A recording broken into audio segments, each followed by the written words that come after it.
ഞാൻ ആദ്യം ഭരണകർത്താവ് നിലയിൽ പറയാം. കേരളത്തിൽ രണ്ടാം വട്ട മുഖ്യമന്ത്രിയായിരിക്കുന്ന പിണറായി വിജയൻ മുഖ്യമന്ത്രി എന്ന നിലയിൽ ഒരു കാലഘട്ടത്തിലും ഉണ്ടാകാത്ത രീതിയിലുള്ള വലിയ പ്രതിസന്ധിയിലൂടെ സംസ്ഥാനം കടന്നുപോവുകയാണ്. എതിർ ശബ്ദം ഉന്നയിക്കുന്ന ആളുകളെ തെരുവിൽ അടിച്ചു വീഴ്ത്തുക, മാധ്യമ പ്രവർത്തകരെ പോലും വേണ്ടിയാണ് പിണറായി വിജയൻ കമ്മ്യൂണിസ്റ്റ് പാർട്ടി നേതാവെന്ന വലിയ പരാജയമാണ്. കമ്മ്യൂണിസ്റ്റ് പാർട്ടിക്ക് ഇന്ന് സംഭവിച്ചുകൊണ്ടിരിക്കുന്ന ജീർണതയുടെ അപജയത്തിന്റെ ഉത്തരവാദി ശ്രീ പിണറായി വിജയനാണ്. കേരളത്തിലെ കമ്മ്യൂണിസ്റ്റ് പാർട്ടിക്ക് ഒരു അപമാനകരമായ രീതിയിലുള്ള സമീപനമാണ് പിണറായി വിജയന്റെ ഭാഗത്തുണ്ടാകുന്നത്. പിണറായി വിജയൻ പൂർണ്ണമായി പരാജയപ്പെട്ടു. ഏത് പ്രദേശത്തും BJPക്ക് സ്വാധീനമുള്ള എല്ലാ മേഖലകളിലും BJPയും കോൺഗ്രസും തമ്മിൽ മത്സരിക്കുന്നത്. മാർക്സിസ്റ്റ് പാർട്ടി ഇടതുപക്ഷം മൂന്നാം സ്ഥാനത്തേക്ക് പോയിക്കൊണ്ടിരിക്കുകയാണ്. വരാൻ പോകുന്ന പാർലമെന്റ് തെരഞ്ഞെടുപ്പിൽ ഉണ്ടാകാൻ പോകുന്ന ഒരു അന്തർധാരയെ കുറിച്ചിട്ടുള്ള മുന്നറിയിപ്പാണ് ഈ ജയരാജൻ അങ്ങനെ പറഞ്ഞിട്ടുണ്ടെങ്കിൽ നടത്തിയിട്ടുള്ളത്. പിണറായി വിജയൻ നിലനിൽക്കുന്നതിന്റെ ഏറ്റവും വലിയ സഹായം ചെയ്തു കൊടുത്തുകൊണ്ടിരിക്കുന്നത് BJPയും RSSും സീതാറാം യെച്ചൂരി എന്ന് പറഞ്ഞിട്ടുണ്ട്. കോൺഗ്രസിനെ മാറ്റി നിർത്തിക്കൊണ്ട് ഒരു മതേതരത്വ സഖ്യം കെട്ടിപ്പടുത്താൻ കഴിയില്ല എന്നതാണ് ദേശീയ നേതൃത്വത്തിലുള്ള ചിന്ത. കേരളത്തിൽ ഇവർ പറയുന്നത് മതേതരത്വ മുന്നണിക്ക് നേതൃത്വം കൊടുക്കാൻ കോൺഗ്രസിന് കഴിയില്ല എന്നുള്ളതാണ്.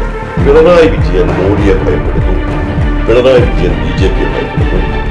ഈ തെരഞ്ഞെടുപ്പിന്റെ പ്രാധാന്യം ഞാൻ നേരത്തെ സൂചിപ്പിച്ചതുപോലെ നമ്മളെല്ലാ തെരഞ്ഞെടുപ്പിനെയും നിർണായകമാണ്. പക്ഷെ ഈ തെരഞ്ഞെടുപ്പ് അക്ഷരാർത്ഥത്തിൽ ഒരു വലിയ നിർണായകമായ തെരഞ്ഞെടുപ്പാണ്. നമ്മുടെ രാജ്യം ഒരു ഈ കാലം വലിയ സങ്കീർണമാണ്.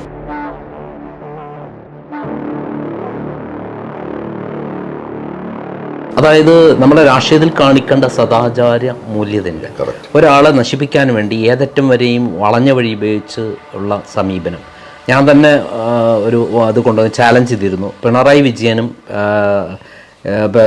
ഗണേശനും സരിതയും കൂടി അത് പത്രക്കാർക്കും പണം കൊടുത്ത് 25 കോടി രൂപ കൊടുത്തിട്ടാണ് ഇങ്ങനെ കെട്ടിച്ചമച്ചൊരു ആരോപണം ഉണ്ടാക്കിയെന്ന് പറഞ്ഞിരുന്നു. അത് അവസാനം ശരിയായി വന്നിരിക്കുകയാണ്. കാരണം കള്ളക്കേസാണ് തെളിഞ്ഞിരിക്കുകയാണ്. ഇത്തരത്തിൽ സദാചാര വിരുദ്ധമായിട്ട് ഉമ്മൻചാണ്ടിയെ പോലെയുള്ള ആളുകളെ അടക്കം നശിപ്പിക്കുന്ന രാഷ്ട്രീയത്തെക്കുറിച്ചിട്ടാണ് ഞാൻ അങ്ങയോട് ചോദിച്ചിട്ടുള്ളത്. ഞാൻ പറഞ്ഞല്ലോ, നിങ്ങൾക്കും താങ്കളും കേരള രാഷ്ട്രീയത്തിൽ ഒട്ടേറെ വേണമെങ്കിൽ വിവാദങ്ങൾ എന്ന് പറയാം, ഞാൻ ആ വാക്ക് ഉപയോഗിക്കുന്നവരെ സൂക്ഷിച്ചിട്ടാണ്. ഒട്ടേറെ കാര്യങ്ങൾ ഉയർത്തിക്കൊണ്ടുവന്ന ഒരാളാണ് താങ്കൾ. ഒരാരോപണം ഉന്നയിക്കുമ്പോൾ അതൊരു വസ്തുത, ആരോപണം മറ്റൊരു വസ്തുത, താങ്കൾക്ക് ന്യായമാണ് എന്ന് തോന്നുന്നൊരു വസ്തുത പുറത്തു കൊണ്ടുവരികയും ഏൽക്കേണ്ടി വരുന്ന ആക്ഷേപങ്ങൾക്കും നേരിടേണ്ടി വരുന്ന ഭീഷണിയുമൊക്കെ ജീവിതത്തിൽ നിന്ന് മനസ്സിലാക്കുക താങ്കൾ. തീർച്ചയായിട്ടും താങ്കൾ. പക്ഷെ താങ്കൾ എന്താ ചെയ്തത്? അപ്പോഴൊക്കെ അതിന് താങ്കൾ നിയമപരമായി പോരാട്ടം നടത്തി. ചിലത് വിജയിച്ചു, ചിലത് പരാജയപ്പെടും. നമുക്ക് കിട്ടുന്ന എല്ലാം നമുക്ക് ചിലപ്പോൾ വിജയിക്കണം. പക്ഷെ താങ്കളെ ഞാൻ കണ്ടത് അങ്ങനെ പോരാട്ടം ആക്ഷേപം ഉന്നയിച്ചപ്പോഴും താങ്കൾ വ്യക്തിപരമായി വേട്ടയാടിയപ്പോഴും താങ്കൾക്കുണ്ടായിരുന്ന ഒരു ആത്മവിശ്വാസം നഷ്ടപ്പെടാത്തത് ഏറ്റെടുക്കുന്ന പ്രവർത്തനത്തിനോട് താങ്കൾ കാണിക്കുന്ന ഒരു പ്രതിബദ്ധതയാണ്. അത് പല രീതിയിൽ വേണമെങ്കിൽ നമുക്കതിനെ പല രീതിയിൽ ഡിഫൈൻ ചെയ്യാം. പക്ഷെ നമ്മളെ സംബന്ധിച്ചിടത്തോളം നമ്മുടെ മനസാക്ഷിക്ക് ഒത്ത് പ്രവർത്തിച്ചു. ഇന്ന് പൊതുരംഗത്ത് കാണുന്നത് എന്താ? ഇന്ന് പൊതുരംഗത്ത് പ്രത്യേകിച്ച് സോഷ്യൽ മീഡിയയുടെ കാലഘട്ടത്തിൽ ആർക്കുമെതിരെ എന്തും പറയാവുന്ന കാലഘട്ടത്തിലേക്ക് മാറിക്കൊണ്ടിരിക്കുകയാണ്. അവിടെയെല്ലാം ആരോപണം ഉന്നയിക്കുന്നതിനുള്ള മറുപടി നമ്മൾ കുറേ ആരോപണം ഉന്നയിക്കുന്ന ആളുകളെ അധിക്ഷേപിച്ചുകൊണ്ട് കുറച്ച് മറുപടി പറയുകയല്ല. അവിടെ നീതി നമ്മുടെ ഭാഗത്തുനിന്ന് ഉറപ്പ് വന്നാൽ അതിനെതിരെ പോരാട്ടം നടത്തും. നിങ്ങളത് ചെയ്ത വ്യക്തിയാണ്. അല്ല, തീർച്ചയായിട്ടും ഞാൻ ഉമ്മൻചാണ്ടി ചെയ്ത എന്താണോ അതിനെ ആ ശൈലിയാണ് ഞാൻ ചെയ്തത്. പക്ഷെ ഞാൻ ചോദിച്ചൊരു ചോദ്യം, രാഷ്ട്രീയത്തിൽ നമുക്കുണ്ടായിരുന്ന സദാചാര മൂല്യത്തിലായിരുന്നു. ഉമ്മൻചാണ്ടിയെ പോലെ പരിണതപ്രജ്ഞനായ കേരളത്തിലെ ഏറ്റവും പ്രഗത്ഭനായ ഒരാളെ, വൃദ്ധനായ ഒരാളെ, ഒരു പെണ്ണിനെ വെച്ചിട്ട് കള്ളക്കേസ് കൊടുത്ത് അദ്ദേഹത്തെ വീണ്ടും വീണ്ടും വേട്ടയാടിയ ഒരു രീതി കേരളത്തിലുണ്ടായി. ഞാൻ അതിനെക്കുറിച്ചിട്ടാണ് അങ്ങയുടെ ഒപ്പീനിയൻ ചോദിച്ചത്. വേട്ടയാടിനെതിരായിരുന്നു കേരളത്തിൽ. ഉമ്മൻചാണ്ടിയെ വേട്ടയാടിയപ്പോൾ കേരളത്തിൻ്റെ മനസ്സ് ഉമ്മൻചാണ്ടിയോടൊപ്പം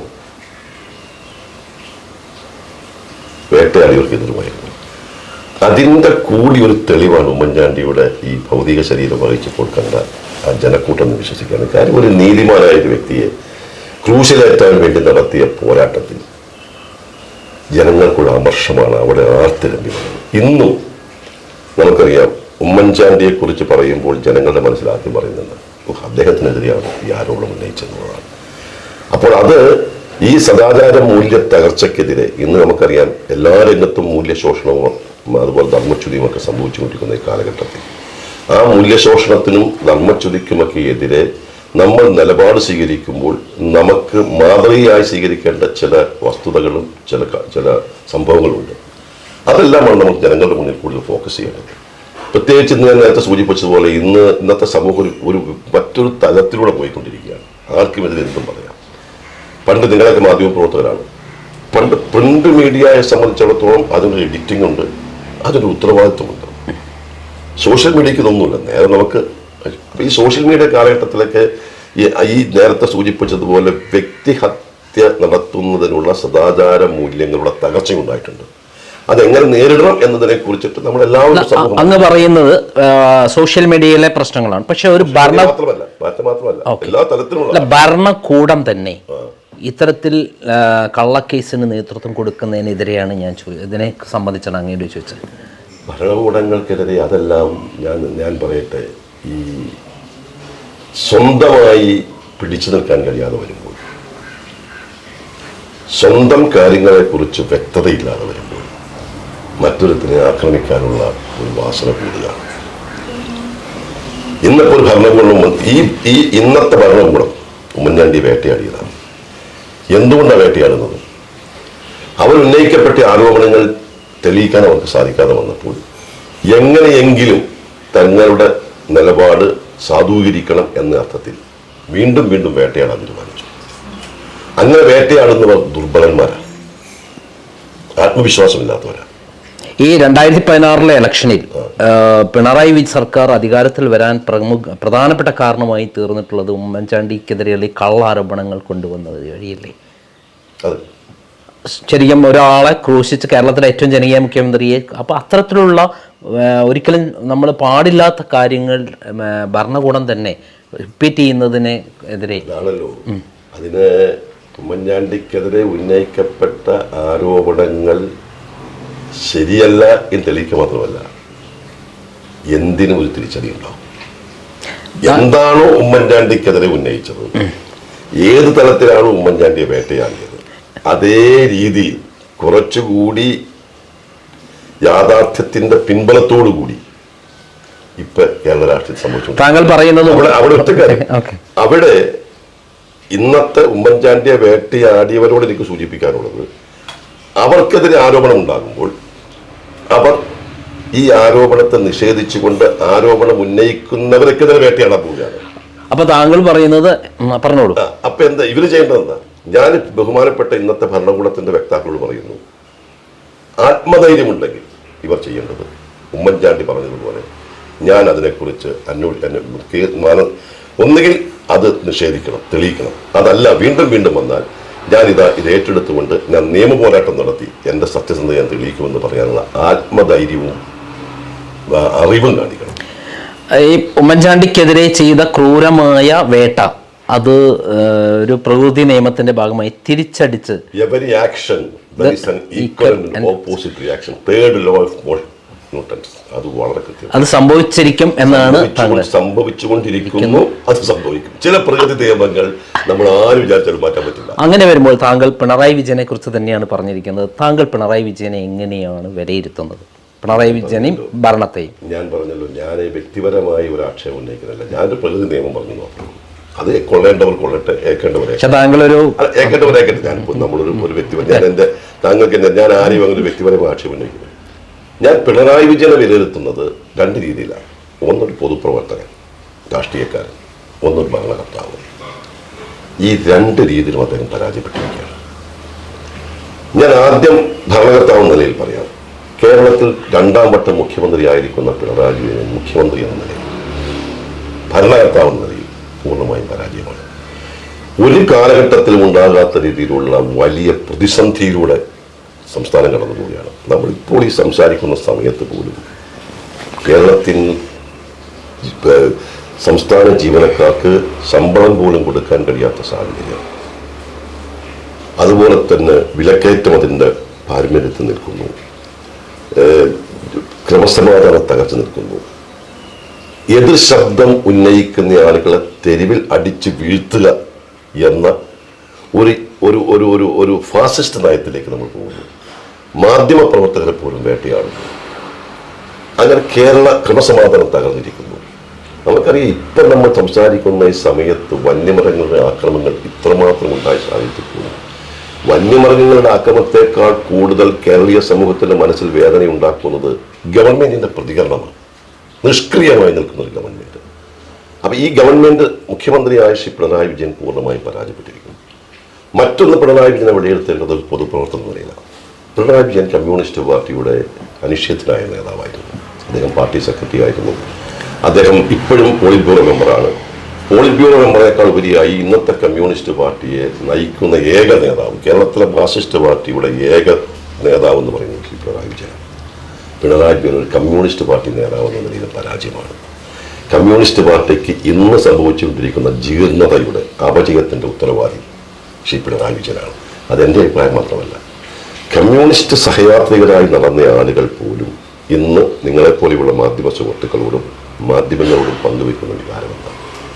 കേരളത്തിലെ കമ്മ്യൂണിസ്റ്റ് പാർട്ടിക്ക് ഒരു അപമാനകരമായ രീതിയിലുള്ള സമീപനമാണ് പിണറായി വിജയന്റെ ഭാഗത്തുണ്ടാവുന്നത്. അപ്പോൾ ഒരു പൊതുപ്രവർത്തകൻ എന്ന നിലയിൽ, രാഷ്ട്രീയ നേതാവ് എന്ന നിലയിൽ, ഭരണകർത്താവ് എന്ന നിലയിൽ പിണറായി വിജയൻ പൂർണ്ണമായും പരാജയപ്പെട്ടിരിക്കുന്നു എന്ന ആ ഒരു അഭിപ്രായമാണ് എനിക്കുള്ളത്.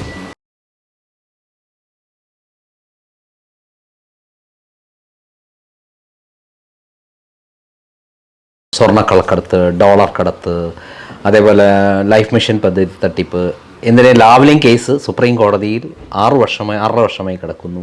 ഇപ്പോൾ ലാസ്റ്റ് 38 22 തവണ രജിസ്റ്റർ വഴി മാറ്റി, 60 തവണ മാറ്റി, 61 തവണ മാറ്റി മൊത്തം.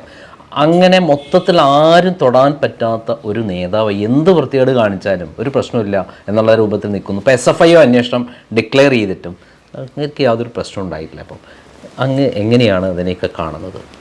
ഞാൻ നേരത്തെ സൂചിപ്പിച്ചല്ലോ, അദ്ദേഹത്തിന് എല്ലാ തലത്തിലുമുള്ള ആരോപണങ്ങൾ വന്നിരിക്കുകയാണ്. അദ്ദേഹത്തിൻ്റെ ഓഫീസിനെ സംബന്ധിച്ച്, അദ്ദേഹത്തിൻ്റെ സ്റ്റാഫിനെ സംബന്ധിച്ച്, അദ്ദേഹത്തെ സംബന്ധിച്ച്, അദ്ദേഹത്തിൻ്റെ കുടുംബത്തെ സംബന്ധിച്ച്, അദ്ദേഹത്തിൻ്റെ പ്രവർത്തന ശൈലിയെ സംബന്ധിച്ച്, അദ്ദേഹം നേതൃത്വം കൊടുക്കുന്ന ഗവൺമെന്റിനെ സംബന്ധിച്ച് ഇത്രയും ആക്ഷേപങ്ങൾ വന്നിട്ട് ആ ആക്ഷേപങ്ങളെ കുറിച്ചിട്ട് പല തരത്തിലുള്ള അന്വേഷണം നടക്കുന്നു. ഒരന്വേഷണവുമായി സഹകരിക്കാൻ അദ്ദേഹം തയ്യാറാവുന്നില്ല.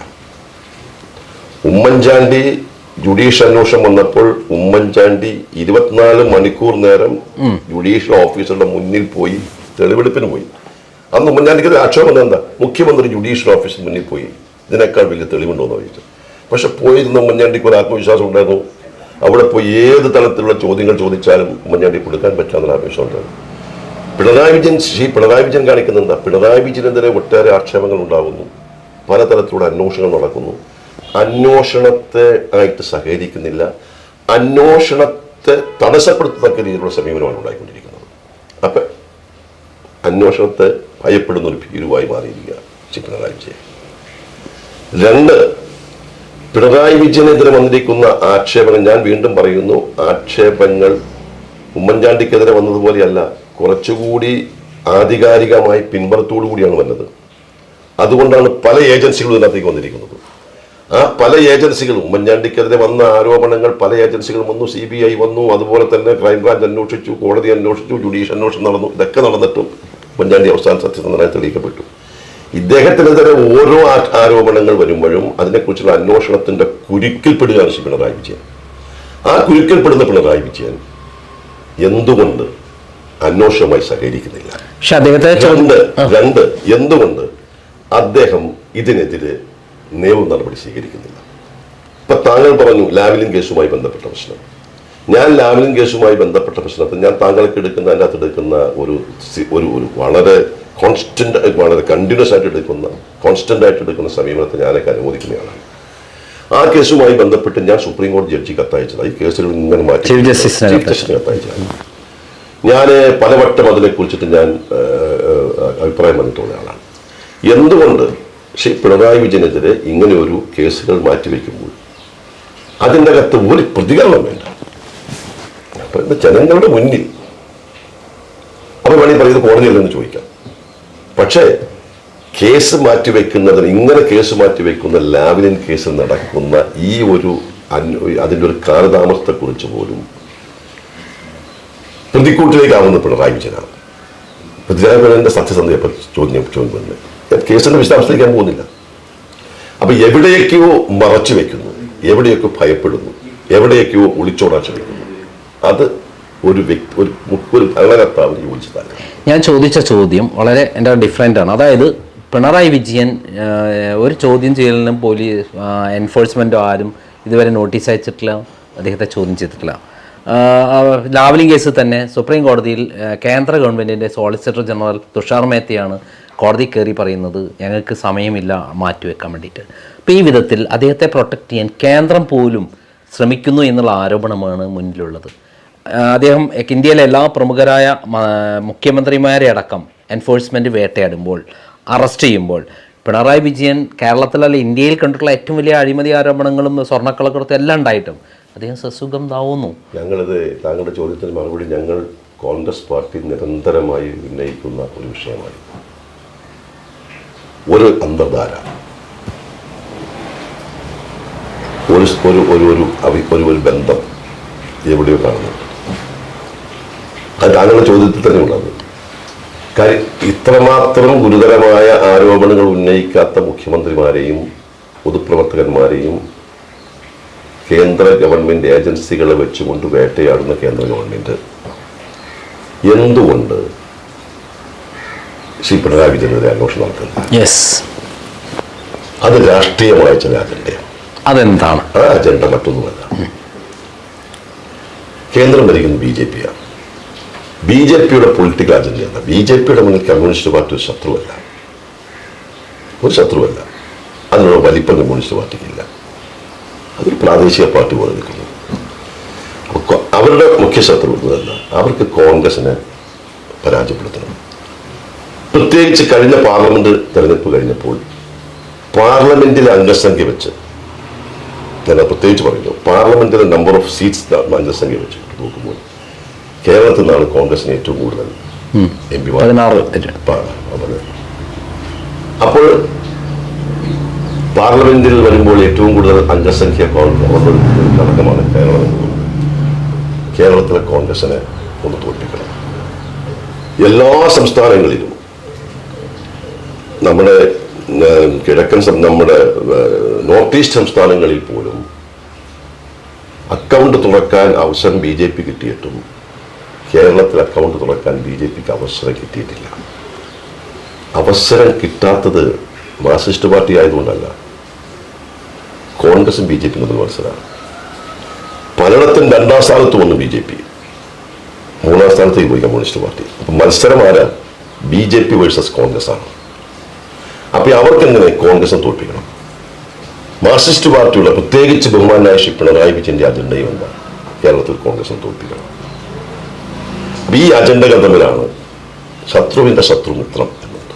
എന്നാൽ EP ജയരാജൻ പറഞ്ഞിരിക്കുന്നത് കേരളത്തിൽ ഇപ്പോഴുള്ള ഇലക്ഷനിൽ BJPയും CPM-ഉമായിട്ടാണ് കോൺഗ്രസ് ദുർബലമായിരിക്കുന്നു എന്നാണ്. എന്താണ് അങ്ങേക്ക് പറയാനുള്ളത്? സംസ്ഥാന LDFന്റെ കൺവീനറാണ് EP ജയരാജൻ. ഏത് അരിത്തമാറ്റിക്സിന്റെ കീഴിലാണ്? അതിന്റെ രാഷ്ട്രീയ ഏത് രാഷ്ട്രീയത്തിന്റെ പേരിലാണ് EP ജയരാജൻ പറഞ്ഞ? EP ജയരാജൻ പറയുന്നത് എനിക്ക് മനസ്സിലാകുന്നില്ല. ഏതിന്റെ അർത്ഥത്തിലാണ്? എവിടെയാണ്? കാരണം ഞാൻ നേരത്തെ സൂചിപ്പിച്ചല്ലോ, നമുക്ക് രാഷ്ട്രീയമായ കണക്കെടുത്താൽ BJPക്ക് സ്വാധീനമുള്ള സ്ഥലങ്ങളിൽ BJPയും കോൺഗ്രസുമായിട്ടാണ് മത്സരം. തിരുവനന്തപുരത്ത് 2 വട്ടവും BJPയും കോൺഗ്രസുമായിട്ടാണ് മത്സരിച്ചത്. 3ാം സ്ഥാനത്താണ് മാർക്സിസ്റ്റ് പാർട്ടി. ഏതായാലും 3ാമത്തവനായിട്ടുള്ളോ മത്സരരംഗത്ത് മുഖ്യ ശത്രുവായിട്ടുള്ള എതിരാന്തരത്തല്ലേ പറഞ്ഞിട്ടുണ്ട്. പാലക്കാടെടുത്തു 3ാം സ്ഥാനത്ത് നിൽക്കുന്നവനല്ലോ ഒന്നാമത്തവൻ മറ്റേ ആളുടെ മുഖ്യ ശത്രുവായിട്ട് നിൽക്കുന്നു. 2 നയപരമായ കാര്യങ്ങൾ, ആശയപരമായ തലത്തിൽ ഒരു സംശയവും വേണ്ട. പക്ഷെ അങ്ങ് ചിന്തിക്കാത്തൊരു വേറൊരു മേഖലയുണ്ട്. ഇവർ തമ്മിലുള്ള EP ജയരാജന്റെ പ്രസ്താവന പറയുന്നത് സാധാരണ ആള് പറഞ്ഞതല്ല. കേരള സംസ്ഥാനത്തെ LDFന്റെ കൺവീനറാണ്. അദ്ദേഹം പറഞ്ഞിരിക്കുന്നതിൻ്റെ ധ്വനി എന്ന് പറയുന്നത് BJPയുടെ വോട്ട് കോൺഗ്രസ് CPM-ന്, CPM-ന്റെ വോട്ട് CPM-നും BJPക്കും പോകുമ്പോൾ പരസ്പര ധാരണ ഉണ്ടാകുമ്പോൾ അങ്ങനെ സംഭവിക്കാൻ പാടില്ല. അറിയാമല്ലോ, കഴിഞ്ഞ തെരഞ്ഞെടുപ്പ് എടുത്തു നോക്കിയാൽ BJP വളർന്നിട്ടുള്ള സ്ഥലങ്ങളിൽ പലയിടത്തും കമ്മ്യൂണിസ്റ്റ് പാർട്ടിക്ക് വോട്ട് കുറഞ്ഞിരിക്കുന്നതാണ്. അപ്പോൾ ആരുടെ വോട്ടാണ് പോയിരിക്കുന്നത്? BJPക്ക്, കമ്മ്യൂണിസ്റ്റ് പാർട്ടിയുടെ വോട്ടാണ് പോയിരിക്കുന്നത് പല സ്ഥലങ്ങളും. 10-15 വർഷം മുമ്പ് തിരുവനന്തപുരത്ത് BJPക്ക് വളരെ കുറച്ച് വോട്ടേ ഉണ്ടായിരുന്നുള്ളൂ. ഞങ്ങളെ ചാർജ് ജയിച്ചപ്പോഴും ഞങ്ങളുടെ ആളുകളോട് ജയിച്ചുകൊണ്ടിരുന്നപ്പോഴും BJP വളരെ ദുർബലമായിരുന്നു. BJP വീണ്ടും ശക്തിപ്പെട്ടപ്പോൾ ഞങ്ങൾ ജയിച്ചു. ശശി തരൂർ 3 വട്ടം ജയിച്ചു. അപ്പോൾ ഞങ്ങളുടെ വോട്ട് കുറഞ്ഞതിനേക്കാൾ കൂടുതൽ വോട്ടുകൾ കുറഞ്ഞതും അന്നത്തെ BJP കൂടുതൽ വോട്ട് കിട്ടിയത് ഭാഗത്തുനിന്ന് നേരെ മാർക്സിസ്റ്റ് കമ്മ്യൂണിസ്റ്റ് പാർട്ടി വോട്ടാ പോയി. ഈ വരാൻ പോകുന്ന പാർലമെന്റ് തെരഞ്ഞെടുപ്പിൽ ഉണ്ടാകാൻ പോകുന്ന ഒരു അന്തർധാരയെ കുറിച്ചിട്ടുള്ള മുന്നറിയിപ്പാണ് EP ജയരാജൻ അങ്ങനെ പറഞ്ഞിട്ടുണ്ടെങ്കിൽ നടത്തിയിരിക്കുന്നത്. അതെ, ഇന്നലെ TV ചാനലുകളിലെല്ലാം പറഞ്ഞിരിക്കുന്നത്. അതിനൊക്കെ EP ജയരാജനെ കൊണ്ട് പറയിപ്പിച്ചതായിരിക്കും.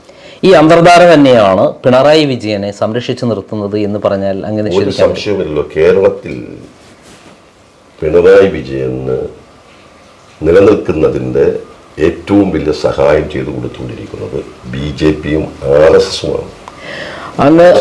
അങ്ങക്ക് ഈ കാര്യം കൃത്യമായിട്ട് അറിയാം. താങ്കൾ ചീഫ് ജസ്റ്റിസ് ഓഫ് ഇന്ത്യക്ക് ലാവ്ലിൻ കേസിന്റെ കാര്യത്തിൽ പരാതി അയച്ചു. അതിപ്പോൾ ഗൗരവമായി എടുക്കുന്നു എന്ന് പറയുന്ന സമീപനമൊന്നും ഇതുവരെ വന്നിട്ടില്ല. അതിലും എവിടേക്കോ ചീഞ്ഞു നാറുന്നു. അതിലുപരിയായിട്ട് താങ്കൾ എന്തുകൊണ്ടാണ് ഇത്രയും അന്തർധാര നടക്കുന്ന കാര്യം പാർലമെന്റിൽ ഉന്നയിച്ച് അത് തുറന്നു കാണിക്കാത്തത്? ഞങ്ങൾ പാർലമെന്റിൽ സംസാരിച്ചപ്പോഴെല്ലാം കേരളത്തിലെ രാഷ്ട്രീയത്തെക്കുറിച്ച് ഞങ്ങൾ പരാമർശിച്ചിട്ടുണ്ട്. ദേശീയ തലത്തിൽ വ്യത്യസ്തമാണ്. ദേശീയ തലത്തിൽ വ്യത്യസ്തമാണ്. പക്ഷെ ദേശീയ തലത്തിൽ അല്ലല്ലോ കമ്മ്യൂണിസ്റ്റ് പാർട്ടിയുടെ നയങ്ങൾ തീരുമാനിക്കുന്നത്. കമ്മ്യൂണിസ്റ്റ് പാർട്ടി ഇപ്പോഴും ഈ കേരളത്തിൽ കിടന്നിട്ടുള്ള കളി മാത്രമാണ്. ഞങ്ങൾ പലപ്പോഴും പറഞ്ഞിട്ടുണ്ട്. പക്ഷെ മറ്റു സംസ്ഥാനങ്ങളിലെ കമ്മ്യൂണിസ്റ്റ് പാർട്ടി കേരളത്തിലെ കമ്മ്യൂണിസ്റ്റ് പാർട്ടി അല്പം വ്യത്യസ്തമായിട്ട് ചിന്തിക്കുന്നു എന്നാണ് ഞാൻ മനസ്സിലാക്കുന്നത്. കാരണം അവരെ സംബന്ധിച്ചിടത്തോളം അവർ കോൺഗ്രസുമായി സഹകരിക്കാൻ തയ്യാറാകുന്നു. പരസ്യമായി മാർക്സിസ്റ്റ് കമ്മ്യൂണിസ്റ്റ് പാർട്ടിയുടെ ദേശീയ സെക്രട്ടറി ശ്രീ സീതാറാം യെച്ചൂരി തന്നെ പറഞ്ഞിട്ടുണ്ട്, കോൺഗ്രസിനെ മാറ്റി നിർത്തിക്കൊണ്ട് ഒരു മതേതരത്വ സഖ്യം കെട്ടിപ്പടുത്താൻ കഴിയില്ല എന്നതാണ് ദേശീയ നേതൃത്വത്തിൻ്റെ ചിന്ത. കേരളത്തിൽ അതല്ല. കേരളത്തിൽ ഇവർ പറയുന്നത് മതേതരത്വ മുന്നണിക്ക് നേതൃത്വം കൊടുക്കാൻ കോൺഗ്രസിന് കഴിയില്ല എന്നുള്ളതാണ്. അപ്പം അതായത് പറഞ്ഞ ആശയപരമായി തന്നെ കമ്മ്യൂണിസ്റ്റ് പാർട്ടി, കേരളത്തിലെ കമ്മ്യൂണിസ്റ്റ് പാർട്ടി അങ്കലാപ്പിലുള്ളത്, കൺഫ്യൂഷനുള്ളത്. ഞങ്ങൾക്ക് കൺഫ്യൂഷനില്ല. ഞങ്ങൾ ഇന്നും പറയുന്നത് എന്താ, ഞങ്ങൾ മാത്രമല്ല കേരളത്തിലെ ഇന്ത്യയിലെ എല്ലാ പ്രതിപക്ഷ രാഷ്ട്രീയ പ്രസ്ഥാനങ്ങളും, മതേതരത്വ ജനാധിപത്യത്തിൽ വിശ്വസിക്കുന്ന എല്ലാ പ്രതിപക്ഷ രാഷ്ട്രീയ പ്രസ്ഥാനങ്ങളും ഏകണ്ഠമായി പറയുന്ന അഭിപ്രായം കോൺഗ്രസിന്റെ നേതൃത്വത്തിൽ വർഗീയതയ്ക്കെതിരെ BJPക്കെതിരെ ഒരു പോരാട്ടം നടത്തണം. ആ പോരാട്ടം നടത്തുന്നതാണ് ദേശീയ നേതൃത്വം പറയുന്നത്. കേരളത്തിൽ വരുമ്പോൾ ഇത് അന്തർദേശീയ പാർട്ടി എന്നൊക്കെയാണ് പറയുന്നത്. എന്തുകൊണ്ട് ആ സമീപനത്തോട് ഇവർ യോജിക്കുന്നില്ല? ഇവിടെ ഇവർ നടത്തിക്കൊണ്ടിരിക്കുന്ന മുഴുവൻ പ്രസ്താവനകളും കോൺഗ്രസ് വിരുദ്ധ പ്രസ്താവനകളാണ്. അത് തന്നെയാണ് BJP നടത്തുന്നത്. അപ്പം പറയുന്ന കാര്യങ്ങൾ ഒന്നായതുകൊണ്ടാണ് ഞങ്ങൾ പറയുന്നത് BJPയുടെ ലക്ഷ്യവും പിണറായി വിജയന്റെ ലക്ഷ്യവും, ഞാൻ കമ്മ്യൂണിസ്റ്റ് പാർട്ടിയുടെ മുഴുവൻ എന്ന് പറയുന്നില്ല. കാരണം ഇന്ന് കമ്മ്യൂണിസ്റ്റ് പാർട്ടിയിൽ ഒട്ടേറെ ആളുകൾ പിണറായി വിജയന്റെ ഈ ഒരു സമീപനത്തിനോട് എതിരായി ചിന്തിക്കുന്ന ഒട്ടേറെ ആളുകൾ കമ്മ്യൂണിസ്റ്റ് പാർട്ടിയിലുണ്ട്. ഈ പാർലമെന്റ് തെരഞ്ഞെടുപ്പ് കഴിയുമ്പോൾ കുറച്ചുകൂടി അത് വ്യക്തമാകും. അതായത് താങ്കൾ പറഞ്ഞു വരുന്നത് പാർലമെന്റിൽ പിണറായി വിജയനെതിരെ ശബ്ദിക്കാത്തത് ഈ മുന്നണി സംവിധാനത്തിലുള്ള പ്രശ്നമാണ് എന്നാണ് അങ്ങ് പറയുന്നത്. പിണറായി വിജയൻ ഞങ്ങൾ സംസാരിക്കുന്നുണ്ട്. ഞാൻ പിണറായി വിജയന്റെ ലാവലിൻ കേസ് ഉൾപ്പെടെ അല്ല, സുപ്രീം കോടതി അല്ല, ഞാൻ പറഞ്ഞത് പാർലമെന്റിൽ ഞങ്ങൾ പറയുന്നുണ്ട്. ഞങ്ങൾ നടത്തിയിട്ടുള്ള പല ഇടപെടലുകളും ഇവിടത്തെ കേരളത്തിലെ കമ്മ്യൂണിസ്റ്റ് പാർട്ടിയുടെ സമീപനത്തിനെതിരെ ഞങ്ങൾ എല്ലാ എംപിമാരും ഞങ്ങളോട് സംസാരിക്കാൻ പാർലമെന്റിൽ പറയുന്നത്. അപ്പോൾ എന്തുകൊണ്ടാണ് പിണറായി വിജയനെതിരെയുള്ള ഇത്തരം കേസുകൾ പാർലമെന്റിൽ കൃത്യമായി ഏറ്റെടുക്കാത്തത്? അത് തീരുമാനിക്കേണ്ട BJP അല്ലേ? അതെ, അതിനെതിരെ പോരാട്ടത്തെന്ന് ചോദിക്കും. ഞങ്ങൾ പോരാട്ടം നടത്തുന്നുണ്ടല്ലോ. ഞങ്ങൾ പോരാട്ടം നടത്തി അവിടെ ആര് കേൾക്കാൻ? ഇന്ന് വരെ പിണറായി വിജയൻ മോഡിക്കെതിരെ വ്യക്തിപരമായിട്ടൊന്നും പറഞ്ഞിട്ടുണ്ട്. അമിത്ഷായ്ക്കെതിരെ ഇല്ല, പറഞ്ഞിട്ടില്ല. BJP എന്ന് പറഞ്ഞൊരു മൊത്തം പറയുന്നതല്ലാതെ പിണറായി വിജയൻ ഇന്ന് വരെ മോഡിക്കെതിരെ പറഞ്ഞു. ഞങ്ങളൊക്കെ മോഡിക്കെതിരെ സംസാരിച്ചിട്ടുള്ള ആളാണ്. ഞാൻ വളരെ അഭിമാനത്തോടു കൂടി പറയുന്നു, മോഡിക്കെതിരെ കോൺസ്റ്റന്റായി പറയുന്ന ഒരു നേതാവ് രാഹുൽ ഗാന്ധിയാണ്. ആ രാഹുൽ ഗാന്ധി വിമർശിക്കുക പിണറായി വിജയനോട് എന്നുണ്ട്. പിണറായി വിജയന്റെ ഒരു ബോഡി ലാംഗ്വേജ് ഉണ്ടല്ലോ, മോഡിയെ കാണാനത്തോടെ. ഞാൻ പറയുന്നത് ബോഡി ലാംഗ്വേജ് പ്രകടമാക്കാൻ വലിയ മിടുക്കനാണ് പിണറായി വിജയൻ. ഗവർണറെ കാണുമ്പോൾ പിണറായി വിജയന്റെ ബോഡി ലാംഗ്വേജ് എന്താ? അവസാനം കെട്ടിപ്പിടിച്ചു. അവസാനം കെട്ടിപ്പിടിച്ചു. അതിന് മുമ്പ് എതിർപ്പ്. ഒരു വിഷയം ഉണ്ടാകുമ്പോൾ എന്താ? ഇവിടെ എത്രയോ വിഷയങ്ങൾ ഉണ്ടാകും. പിന്നെ അതിനേക്കാളൊക്കെ ഉന്നതമായി രാഷ്ട്രീയ എതിരാളികളെ ഏത് ആരോപണം ഉന്നയിച്ചാലും അതിനെയൊക്കെ വളരെ സൗഹാർദ്ദപരമായി നേരിടുന്നു പറയാനുള്ള തെളിവൊന്നും പിണറായി വിജയൻ കാണിച്ചിട്ടില്ലോ. പണ്ഡിറ്റ് ജവഹർലാൽ നെഹ്റു അല്ലല്ലോ പിണറായി വിജയൻ. ഏത് ആരോപണം വന്നാലും അത് പ്രതിപക്ഷ ബഹുമാനത്തോടുകൂടി ഞാൻ സ്വീകരിക്കുന്നു. പിണറായി വിജയനെതിരെ ചെറിയൊരു ഒരു ആക്ഷേപം ഇന്ന് തന്നെയുണ്ട്. ഒരു ഒരു ഒരു ഇവന്റ് മാനേജ്മെന്റിന്റെ ഒരു സഹോദരി നിങ്ങൾ പറഞ്ഞ പ്രസംഗത്തിൽ ഞാൻ നന്ദി രേഖപ്പെടുത്തുന്നു, നല്ല പ്രസംഗം എന്ന് പറഞ്ഞപ്പോഴത്തേക്ക് അത്രയും വേലയൊന്നും ഇവിടെ വേണ്ടാന്ന് പറഞ്ഞ് പെട്ടെന്ന് പ്രതികരിക്കുന്ന പിണറായി വിജയൻ. എന്തുകൊണ്ട് മോഡിക്കതിൽ ഒരു പ്രതികരണം എതിരായിട്ടുണ്ടായിട്ടില്ല? അപ്പൊ ഇവിടെ ഒരു ആത്മബന്ധം കിടക്കുന്നുണ്ട്. ഒന്നുകിൽ ഭയം, അല്ലെങ്കിൽ ആത്മബന്ധം. രണ്ടും ഒന്ന് തന്നെ, റിസൾട്ട് ഒന്ന് തന്നെ. അല്ലെങ്കിൽ പിണറായി വിജയനെ ബ്ലാക്ക്മെയിൽ ചെയ്ത് കേരളത്തിലെ പാർട്ടിയെ ഉപയോഗിച്ച് BJP വളർത്താൻ ഉപയോഗിക്കും. അത് BJP എല്ലാ സ്ഥലത്തും ചെയ്യുന്നതാണ്. ആ തന്ത്രം BJP എല്ലായിടത്തും ചെയ്യുമ്പോൾ പോരാട്ട വീര്യം കാണിക്കുന്ന മുഖ്യമന്ത്രി സ്റ്റാലിൻ എന്താ ചെയ്ത് അന്വേഷിക്കാൻ പറഞ്ഞു. അതിനുകൊണ്ടായിട്ടുള്ളൂ എത്രയോ നേതാക്കന്മാരുണ്ട്. അപ്പം ശരിക്കും പറഞ്ഞാൽ പിണറായി വിജയനെ ബ്ലാക്ക്മെയിൽ ചെയ്ത് അദ്ദേഹത്തിന്റെ കേസുകൾ ഉപയോഗിച്ച് വ്യക്തമായി പറയാം, പിണറായി വിജയൻ മോഡിയെ ഭയപ്പെടുന്നു, പിണറായി വിജയൻ BJPയെ ഭയപ്പെടുന്നു, പിണറായി വിജയൻ ഇതിന്റെ പേരിൽ ഒരു ആത്മധൈര്യം കാണിക്കാൻ പിണറായി വിജയൻ ഈ ഇലക്ഷനിൽ അങ്ങനെ ഒരു അന്തർധാര കൂട്ടുകെട്ട് ഉണ്ട് എന്ന് താങ്കൾ വിശ്വസിക്കുന്നുണ്ടോ? ഞങ്ങൾ പറയാറുണ്ടല്ലോ, കോൺഗ്രസ് പറയുന്നുണ്ടല്ലോ, ഞാൻ പറയുന്നു ഈ തെരഞ്ഞെടുപ്പിൽ ഈ വരാൻ പോകുന്ന പാർലമെന്റ് തെരഞ്ഞെടുപ്പിൽ മാർക്സിസ്റ്റ് പാർട്ടിയും BJPയും തമ്മിൽ ഒരു അന്തർധാരയുണ്ട്, കൂട്ടുകെട്ടുണ്ട്. രണ്ടുപേരുടെയും ലക്ഷ്യം കോൺഗ്രസിനെ പരാജയപ്പെടുത്തുക എന്നുള്ളതാണ്. തെരഞ്ഞെടുപ്പ് മുന്നോട്ട് പോകുമ്പോൾ പല സ്ഥലങ്ങളിൽ ഇവർ തമ്മിൽ ധാരണയുണ്ടാകും, പല സ്ഥലത്തും ഇവർ വോട്ട് കച്ചവടം നടത്തും. ഇതെല്ലാം തെളിയാൻ പോകുന്നതാണ്. അത് ഞാൻ ഒന്നുകൂടി പറയുന്നു, ഈ പാർലമെന്റ് തെരഞ്ഞെടുപ്പ് കഴിയുമ്പോൾ കമ്മ്യൂണിസ്റ്റ് പാർട്ടിക്കകത്ത് ഇതിനെക്കുറിച്ചിട്ടുള്ള ഒരു ആഭ്യന്തര യുദ്ധം നടന്ന കലാപം ഉണ്ടാവും. അതെന്തായിത്തീരും എന്നുള്ളതിനെ കുറിച്ച് നമുക്ക് കാത്തിരുന്ന് കാണാം. അതായത് ബംഗാളിലും ത്രിപുരയിലും തീർന്നു കഴിഞ്ഞു. താങ്കൾ പറയുന്നു കേരളം വിട്ടുപോയി കമ്മ്യൂണിസ്റ്റ് പാർട്ടി ഉണ്ടെന്ന്. എന്താ ബംഗാളിൽ സംഭവിച്ചത്? ബംഗാളിൽ സംഭവിച്ചതും കഴിഞ്ഞ 10-30 വർഷക്കാലം അധികാരം തുടർച്ചയായി ലഭിച്ചുകൊണ്ടിരുന്നപ്പോൾ കമ്മ്യൂണിസ്റ്റ് പാർട്ടിയുടെ പ്രവർത്തകർക്കുണ്ടായ അവരുടെ സമീപനത്തെക്കുറിച്ചുള്ള ആത്മരോക്ഷമാണ് അവിടെ കണ്ടത്. രണ്ടാം വട്ടം അധികാരത്തിൽ വന്നതാണ് കേരളത്തിലെ കമ്മ്യൂണിസ്റ്റ് പാർട്ടിയുടെ ഏറ്റവും വലിയ അധപ്പതനത്തിന് വഴിവെച്ചിരിക്കുന്നത്. അത് ഏത് സാഹചര്യത്തിലാണ് അദ്ദേഹം ഇങ്ങനെ അധികാരത്തിൽ വരാനുണ്ടായത്? കാരണം അദ്ദേഹത്തിന് ആദ്യത്തെ 5 വർഷത്തെ എങ്ങനെ ഏത് തരത്തിൽ സാഹചര്യം നമ്മൾ പലവട്ടം ചർച്ച ചെയ്തിട്ടുള്ള ആ സാഹചര്യം അന്ന് നടന്ന ചില വിഷയങ്ങളിൽ നമുക്കറിയാം. ഒരു കോവിഡ് പോലെ ഒരു കാലഘട്ടം വന്നപ്പോൾ ജനങ്ങളുടെ ഇടയിൽ പെട്ടെന്ന് കുറെ കിറ്റുകൾ കൊടുത്തു നിന്നപ്പോഴത്തേക്ക് എന്തോ ഒരു അതൊക്കെ നൈമിഷികമായിട്ടുള്ള ഒരു കാര്യം മാത്രമാണ്. അത് മാത്രമാണോ? BJP ആ അസംബ്ലി തെരഞ്ഞെടുപ്പിലും BJP ആഗ്രഹിച്ചത് കോൺഗ്രസ് അധികാരത്തിൽ വരുന്നത്. 67 സീറ്റിൽ അവർ BJP RSS തന്നെ വോട്ട് ചെയ്തു അവരെന്നെ പറഞ്ഞിട്ടുണ്ട്. അപ്പൊ അത് ഞാൻ ആദ്യം പറഞ്ഞു തന്നെയാണ്. അവരെ സംബന്ധിച്ചിടത്തോളം അന്നും മോഡിയുടെ ഒരു മുദ്രാവാക്യം ഉണ്ടായിരുന്നു, കോൺഗ്രസ് മുക്ത ഭാരതം. അപ്പൊ കോൺഗ്രസ് മുക്ത ഭാരതത്തിന് ഒരു സ്ഥലത്തും കോൺഗ്രസ് മുഖ്യമന്ത്രി വരാൻ പാടില്ല. കമ്മ്യൂണിസ്റ്റ് മുക്ത ഭാരതം അല്ലല്ലോ BJPയുടെ മുദ്രാവാക്യം. അപ്പൊ കോൺഗ്രസ് മുക്ത ഭാരതത്തിന് വേണ്ടി കോൺഗ്രസിന്റെ മുഖ്യമന്ത്രിമാരെ ഇല്ലാതാക്കുക, അപ്പൊ ഇവിടെ ധാരണയുണ്ടാക്കുക.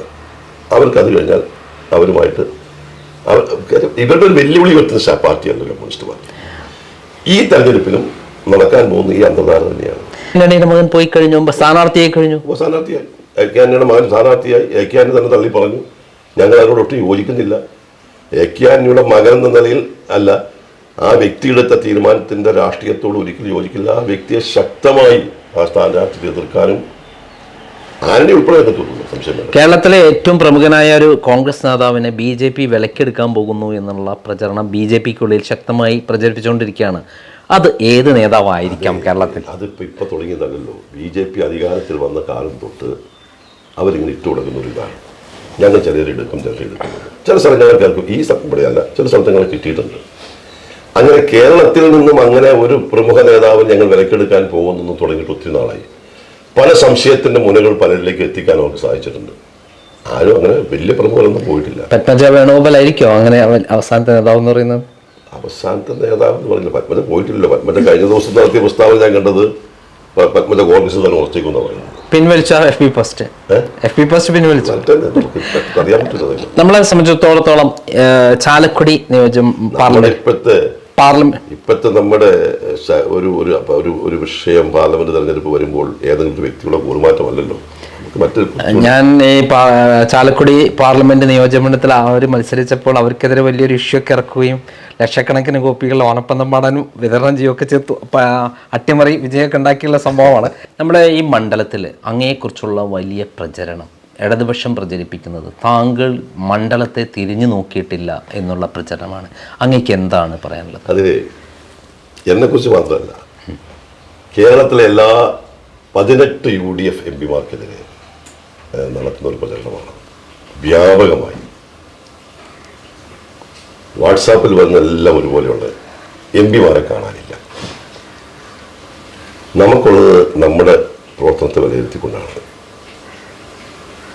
ഞാൻ നിയോജകമണ്ഡലത്തിൽ ഞാൻ MP ആയതിനു ശേഷം എനിക്ക് നടത്താൻ കഴിഞ്ഞ പ്രവർത്തനത്തിനെ സംബന്ധിച്ചിടത്തോളം 100% എന്ന് പറയില്ല, ഞാൻ നല്ലൊരു ആത്മവിശ്വാസം കൂടിയാണ്. ഞാൻ രണ്ടാമത് സ്ഥാനാർത്ഥിയായി ഞാൻ മത്സരിക്കുന്നുണ്ടെങ്കിൽ എനിക്ക് നൽകുന്ന ഏറ്റവും വലിയ ആത്മബലം കഴിഞ്ഞ 5 വർഷക്കാലം ഈ നിയോജകമണ്ഡലത്തിൽ നടത്തിയ പ്രവർത്തനങ്ങളും ജനങ്ങളുമായി ഒപ്പം നിൽക്കാൻ കഴിയുമെന്നതാണ് എൻ്റെ ആത്മബലം.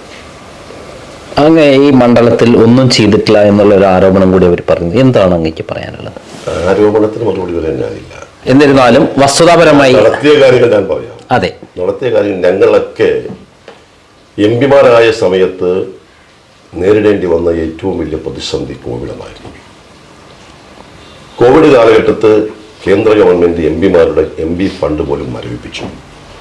ഞങ്ങൾക്ക് അങ്ങനെ ഒരു സാമ്പത്തിക സാഹചര്യം കൊടുക്കാൻ കഴിയില്ല. പക്ഷെ ഞങ്ങൾ ആ സമയത്ത് ചെയ്തത് ആ പ്രതിസന്ധിയെ നേരിടുന്നതിന് വേണ്ടിയിട്ടുള്ള പ്രവർത്തനങ്ങളിലായിരുന്നു. ഗവൺമെൻറ് കിറ്റ് കൊടുത്തു. ഞാൻ എൻ്റെ പാർലമെന്റ് നിയോജകമണ്ഡലത്തിൽ ആയിരക്കണക്കിന് കിറ്റുകൾ ആ സമയത്ത് എനിക്ക് വിതരണം ചെയ്തു. അന്ന് ഏറ്റവും വലിയ ഉത്തരവാദിത്തം ആരോഗ്യ മേഖലയെ ശക്തിപ്പെടുത്തുക എന്നുള്ളതായിരുന്നു. ഞങ്ങൾക്ക് കിട്ടിയ MP ഫണ്ട് ഞങ്ങൾക്ക് സ്വാധീനിക്കാൻ കഴിഞ്ഞ മറ്റു തലത്തിലുള്ളതും ഈ എൻ്റെ നിയമമണ്ഡലത്തിലെ പ്രാഥമിക ആരോഗ്യ കേന്ദ്രങ്ങൾ ശക്തിപ്പെടുത്താൻ പറ്റി. എല്ലാ പ്രാഥമിക ആരോഗ്യ കേന്ദ്രങ്ങളിലും ഓക്സിജൻ കോൺസെൻട്രേറ്റ് കൊടുത്തു, പലയിടത്തും ആംബുലൻസ് കൊടുത്തു, ആശുപത്രികളിൽ ഓക്സിജൻ പ്ലാന്റ് തുടങ്ങി. ഒരു സ്ഥലത്തുമില്ലാത്ത രീതിയിൽ താലൂക്ക് കെട്ടേഴ്സ് ആശുപത്രിയിൽ റാപ്പിഡ് ടെസ്റ്റ് നടത്തുന്നതിന് വേണ്ടിയിട്ടുള്ള മെഷീൻ കൊടുത്തു. അതുപോലെ തന്നെ ഇന്ത്യയിൽ, ഈ പറയുന്നവരൊക്കെ പറഞ്ഞോട്ടെ, ഇന്ത്യയിൽ ആ കാലഘട്ടത്തിൽ ഏറ്റവും വലിയ ബുദ്ധിമുട്ട് വാക്സിനേഷനായിരുന്നു.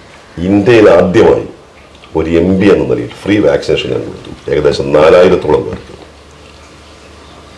അതിവിടെ മാത്രമല്ല, വാക്സിനേഷന് ഒരു കാലഘട്ടത്ത് പലതുകൊണ്ടും വിസമ്മതിച്ച് നിന്ന മലക്കപ്പാറ ഏരിയയിലെ ആദിവാസി മേഖലയിൽ പോയി, അവിടുത്തെ തൊടികളിൽ പോയി വലിയൊരു ഡോക്ടേഴ്സ് സെറ്റുമായി പോയി അവിടെയുള്ള മുഴുവൻ ആളുകൾക്കും, ഇവിടുത്തെ ആദിവാസികൾക്കും ട്രൈബ്സ് കമ്മ്യൂണിറ്റിക്കും അതുപോലെ തന്നെ മലക്കപ്പാറയിലെ മറ്റൊരു മേജർ കമ്മ്യൂണിറ്റിയാണ് അവിടുത്തെ നമ്മുടെ തോട്ടം തൊഴിലാളികൾ, അവിടെയുള്ള മുഴുവൻ ആളുകൾക്കും വാക്സിനേഷൻ കൊടുത്തു. അതാണ് കോവിഡ് കാലഘട്ടത്തിൽ ചെയ്യുന്നത്. പിന്നീട് നമുക്കറിയാം, ഈ നിയോജകമണ്ഡലത്തിലെ മെഡിക്കൽ ക്യാമ്പുകൾ എന്ന് പറഞ്ഞാൽ സാധാരണ മെഡിക്കൽ ക്യാമ്പ് നടത്തി പോകുന്നതല്ല. മെഡിക്കൽ ക്യാമ്പ് തുടർ ചികിത്സയുണ്ട്. ഞാൻ നടത്തിയ medical camp, mega medical camp 100 കണക്കിന്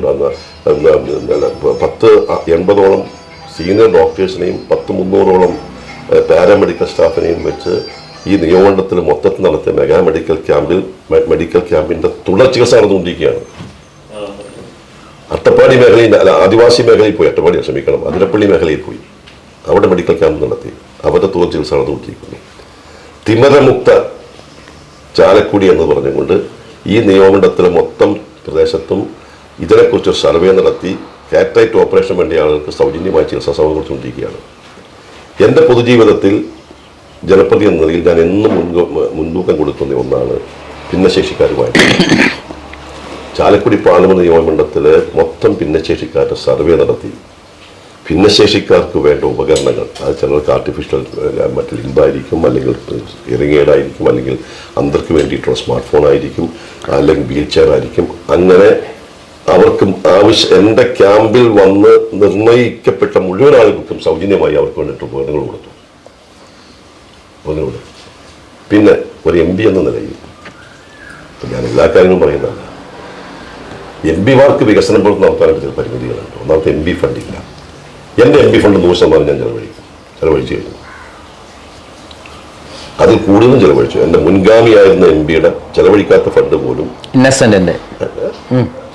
ഇപ്പൊ ചെലവഴിച്ചു എന്ന് പറഞ്ഞാൽ എൻ്റെ സ്വഭാവമായിട്ടാണ് ചെലവഴിച്ചത്. ഒറ്റ ഉദാഹരണം പറയുന്നു. PMGSY റോഡാണ് കേന്ദ്ര ഗവൺമെന്റ് ഫണ്ട് കൂടി കിട്ടുന്നത്. എറണാകുളം ജില്ലയ്ക്ക് PMGSY റോഡിൽ മൊത്തം എറണാകുളം ജില്ലയിലെ 14 നിയോജകമണ്ഡലത്തിൽ കിട്ടി 145 കിലോമീറ്റർ റോഡാണ്. അഭിമാനത്തോടുകൂടി പറയുന്നു 100 കിലോമീറ്റർ റോഡ് എൻ്റെ ഈ 4 കോൺസ്റ്റിറ്റ്യുവൻസിൽ, എറണാകുളം ജില്ലയിലെ 4 കോൺസ്റ്റിറ്റ്യുവൻസിലാണ് 100 കിലോമീറ്റർ റോഡ്. തൃശ്ശൂർ ജില്ലയിൽ വേറെയുണ്ട്. ഇവിടുത്തെ റെയിൽവേ സ്റ്റേഷനുകൾ 3 റെയിൽവേ സ്റ്റേഷൻ പ്രാധാന്യത്തിലെത്തുള്ളൂ. ആലുവ, അങ്കമാലി, ചാലക്കുടി 3 അമൃത് സ്കീമിൽ ഉൾപ്പെടുത്തി പണി നടന്നുകൊണ്ടിരിക്കുകയാണ്. ഹൈവേ എത്രയോ നാളായി താങ്കളൊക്കെ യാത്ര ചെയ്തിട്ടുണ്ട്. എത്രയോ നാളായി ചാലക്കുടിയിലെ അണ്ടർപാസ് ഉൾപ്പെടെ കിടക്കുന്നു. 13 വർഷം മുമ്പ് കിടന്നതാണ്. അത് പൂർത്തീകരിച്ചു. 4 അണ്ടർപാസ് അവിടെ വേറെ കൊണ്ടുവന്നു. 60 മറ്റേ ഇപ്പോൾ തീരദേശ ഹൈവേയിലും വേണ്ടത്ര അണ്ടർപാസ് അനുവദിച്ചിരിക്കുന്നു. അതിനുവേണ്ടിയിട്ടുള്ള പരിപാടികൾ പൂർത്തീകരിച്ചിരിക്കുന്നു. അങ്ങനെ നമുക്ക് നോക്കിയാൽ ഞാൻ പറയുന്നു, ഒരു കമ്പാരിസൺ നടത്താൻ ഞാൻ തയ്യാറാണ്. പിന്നെ പാർലമെന്റിൽ ഉള്ള ഇടപെടലുകൾ ഞാൻ ആർക്കും വിരോധമായിട്ട് എതിരായിട്ട് പറയുന്നില്ല. പക്ഷെ ഞാനിനിയും വാട്സാപ്പിലൊക്കെ ഇടപെടലുകൾ, ചോദ്യങ്ങൾ ചോദിക്കുന്നത്, കേരളത്തിൽ നിന്ന് ഏറ്റവും കൂടുതൽ ചോദ്യങ്ങൾ ചോദിച്ചിട്ടുള്ള എം പി ഞാനാണ്. ചോദിച്ചിട്ടുള്ള എം പിമാരിൽ ഒരാൾ ഞാനാണ്. ഞാൻ നടത്തിയ ഇടപെടലുകൾ, പാർലമെന്റ് നടത്തിയിട്ടുള്ള ഇടപെടലുകൾ എല്ലാം ദേശീയ ആവറേജിനേക്കാൾ സംസ്ഥാന ആവറേജിനേക്കാൾ കൂടുതലാണ്. പിന്നെ തെരഞ്ഞെടുപ്പ് വരാത്ത പലതും പറഞ്ഞു നടത്തിയിട്ടില്ല. ഈ നിയമമണ്ഡലത്തിൽ ഞാൻ താരതമ്യപ്പെടുത്തിയ ഒരാൾ ബോധ്യമില്ല. പണ്ട് കാലഘട്ടത്തിൽ എം പിമാരുണ്ടായിരുന്നു. അവരുടെ പ്രവർത്തനവും സാന്നിധ്യം, ഇടപെടലുകൾ, വികസനം, സാമീപ്യം ഇതെല്ലാം വെച്ച് കമ്പാരിസൺ അതായത് അതിനെക്കുറിച്ച് ഇന്ന് വരെയും ഒരു തെരഞ്ഞെടുപ്പ് സമയത്ത് പോലും പബ്ലിക്കിൻ്റെ ഇടയിൽ നിന്ന് എനിക്കൊരു വിമർശനം വെക്കേണ്ടി വന്നിട്ടില്ല. മുടങ്ങിക്കിടന്ന പല പദ്ധതികളും പൂർത്തീകരിക്കാൻ കഴിഞ്ഞു. ESI ഹോസ്പിറ്റൽ ഉൾപ്പെടെ മുടങ്ങിക്കിടന്ന പല പദ്ധതി ഏറ്റെടുക്കാൻ കഴിഞ്ഞു. കണക്ടിവിറ്റിയുടെ കാര്യത്തിൽ നമുക്കറിയാം, നമുക്ക് ഏറ്റവും കൂടുതൽ ഇപ്പം ഈ കാട്ടാന ശല്യമൊക്കെ നിൽക്കാൻ നേരത്ത് നമ്മുടെ മലയോര പ്രദേശങ്ങളെ കണക്ടിവിറ്റി വലിയ പ്രശ്നമാണ്. എൻ്റെ നിയമത്തിൽ ഏറ്റവും വലിയൊരു മലയോര പ്രദേശമാണ് മലക്കപ്പാറ ഏരിയ. അവിടെ കണക്ടിവിറ്റി ഇല്ല. 8 ടവറാണ്, 8 ടവറുകൾ അവിടെ നിർമ്മിച്ചുകൊണ്ടിരിക്കുന്നത്. അത് കഴിഞ്ഞാൽ അവിടെ ഏത് മേഖലയും കണക്ടിവിറ്റി കിട്ടുകയാണ്. 4G സംവിധാനം ഏർപ്പെടുത്തിക്കൊണ്ടിരിക്കുകയാണ്. ഇതത് ഈ അടുത്ത കാലത്ത് ഇറങ്ങുന്നതാണ്. ഇത്രയൊക്കെ പറയുമ്പോൾ തന്നെ ഇടപെടലുകളെ കുറിച്ച് മനസ്സിലാക്കുന്നത്. അതായത് താങ്കൾ കഴിഞ്ഞ തവണ 1,30,000 വോട്ടാണെന്ന് തോന്നുന്നു ഞാൻ ഇവിടെ നിന്ന് വിജയിച്ചിട്ടുള്ളത്. അതായത് മൂന്തപുരം എന്ന് പറയുന്നത് കേരളത്തിൻ്റെ കോൺഗ്രസിൻ്റെ ശക്തി കേന്ദ്രമാണ്. അതാണ് മാറി ചാലക്കുടിയായി മാറിയത്. ഈ കഴിഞ്ഞ തവണ 1,30,000 വോട്ടിന് ജയിച്ചതെങ്കിൽ ഇത്തവണ എന്തായിരിക്കും താങ്കളുടെ പ്രതീക്ഷ? UDF സ്ഥാനാർത്ഥി ഈ തെരഞ്ഞെടുപ്പിൽ കംഫർട്ടബിൾ മെജോറിറ്റി ഇവിടെ ജയിച്ചിരിക്കും. ഭൂരിപക്ഷത്തിൽ എണ്ണമൊന്നും പറയാം, വിഷമല്ല. പക്ഷെ നല്ല ഭൂരിപക്ഷത്തോടുകൂടി UDF സ്ഥാനാർത്ഥി ചാലക്കുടിയിൽ വിജയിച്ചിരിക്കും. ഒരു സംശയമില്ല. കഴിഞ്ഞ തവണ 2020 സ്ഥാനാർത്ഥി ഉണ്ടായിരുന്നില്ല. ഇപ്രാവശ്യം 2020 സ്ഥാനാർത്ഥിയും വന്നിരിക്കുന്നു. കുന്നത്തുനാടും പെരുമ്പാവൂരും അടക്കമുള്ള പ്രദേശങ്ങൾ അവർ ശക്തി കാണിച്ചിട്ടുള്ളതാണ്. അപ്പം അങ്ങനെ വരുമ്പോൾ എന്തായിരിക്കും? തൃക്കാക്കര തൃക്കാക്കരൻ്റെ അത് വരില്ല അല്ലേ? ആലുവ. ഓക്കെ. അപ്പം അങ്ങനെയുള്ള ഒരു 50,000 പേരൊക്കെ പങ്കെടുപ്പിച്ചുകൊണ്ട് വലിയ ഒരു റാലി അടക്കം സംഘടിപ്പിക്കുക കിഴക്കമ്പലത്ത്. അത് എത്രമാത്രം എഫക്റ്റ് ചെയ്യും നമുക്ക്? ഞാൻ ഒരു തെരഞ്ഞെടുപ്പ് സമയത്ത് ആരെയും താഴ്ത്തിക്കെട്ടാൻ ഞാൻ ആഗ്രഹിക്കുന്നില്ല. ദേശീയ തലത്തിലേക്ക് നടക്കുന്ന തെരഞ്ഞെടുപ്പാണ്. ഈ തെരഞ്ഞെടുപ്പിൻ്റെ വിഷയം എന്താ? വ്യക്തികളൊന്നുമല്ല തെരഞ്ഞെടുപ്പിൻ്റെ വിഷയം. എങ്ങോട്ട് ഇന്ത്യ, അതാണ് ഈ തെരഞ്ഞെടുപ്പ്. നമ്മുടെ മനസ്സിൽ അസ്വസ്ഥത ഉണ്ടാക്കുന്നതാണ്. ഇന്ത്യ എങ്ങോട്ട് പോകുന്നു?